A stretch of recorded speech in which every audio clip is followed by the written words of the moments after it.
Letnan Jenderal Suprapto adalah salah satu dari 6 jenderal yang jadi korban penculikan dan pembunuhan gerombolan G30 SPKI pada tanggal 1 Oktober tahun 1965.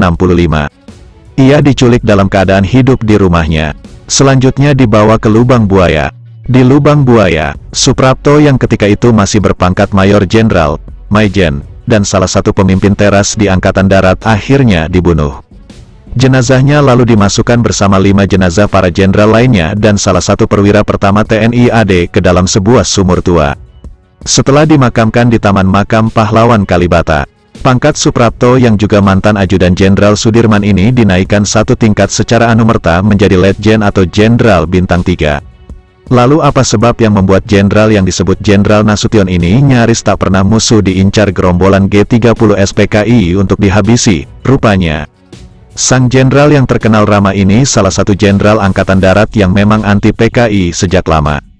Banyak tindakan dan langkah Suprapto ketika masih aktif sebagai perwira yang membuat PKI jengkel bahkan marah.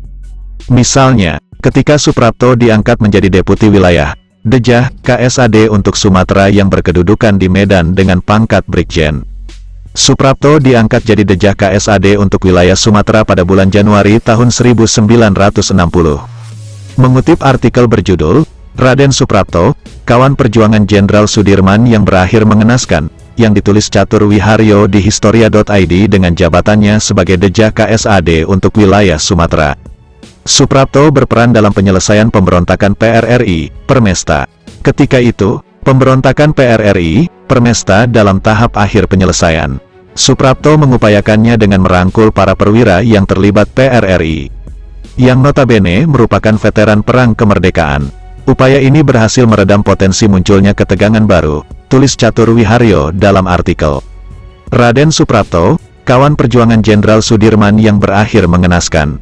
Dalam memoarnya, memenuhi panggilan tugas jilid 6, Masa Kebangkitan Orde Baru, Jenderal Abdul Haris Nasution juga menyinggung soal peran Suprapto dalam penyelesaian pemberontakan PRRI, Permesta. Menurut Nasution, Brigadir Jenderal Suprapto, Deputi KSAD untuk wilayah Sumatera menerangkan kepada pers bahwa target keamanan seluruh Sumatera yang seharusnya selesai akhir 1962, kini bisa selesai akhir tahun 1961. Tentu saja langkah yang ditempuh Brigjen Suprapto dengan merangkul kembali para perwira TNI yang terlibat dalam peristiwa PRRI, Permesta tidak disukai PKI. Sebab para perwira yang terlibat dalam PRRI, Permesta ini adalah para perwira yang memang sangat anti-komunis. Langkah Suprapto ini bikin jengkel kaum komunis di tanah air.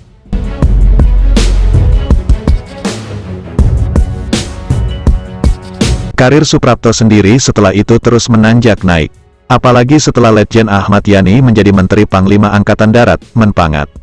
Mengutip artikel, Raden Suprapto, Kawan Perjuangan Jenderal Sudirman yang berakhir mengenaskan, yang ditulis Catur Wiharyo. Pada bulan Juli tahun 1962 Suprapto ditarik ke Jakarta. Dia dapat promosi jabatan untuk memegang posisi sebagai Deputi 2 Administrasi Menpangat. Pangkat Suprapto pun ikut naik dari Brigjen menjadi Mayor Jenderal pada bulan Juli tahun 1963. Dengan jabatan tersebut, Suprapto tak hanya berkutat memperbaiki urusan administrasi AD namun juga aktif menangkis serangan-serangan PKI dalam pentas perpolitikan nasional, tulis Catur Wiharyo dalam artikelnya yang dimuat di Historia.id. Menurut Catur Wiharyo, Suprapto menjadi salah satu perwira yang vokal dalam seminar AD yang digelar pada tanggal 3 sampai tanggal 9 Juli tahun 1965. Seminar Angkatan Darat ini digelar atas inisiatif Letjen Ahmad Yani. Dalam seminar tersebut, dibahas soal orientasi posisi politik Angkatan Darat, termasuk posisi Angkatan Darat berhadapan dengan PKI. Seminar ini kemudian melahirkan doktrin Tri Ubaya Cakti.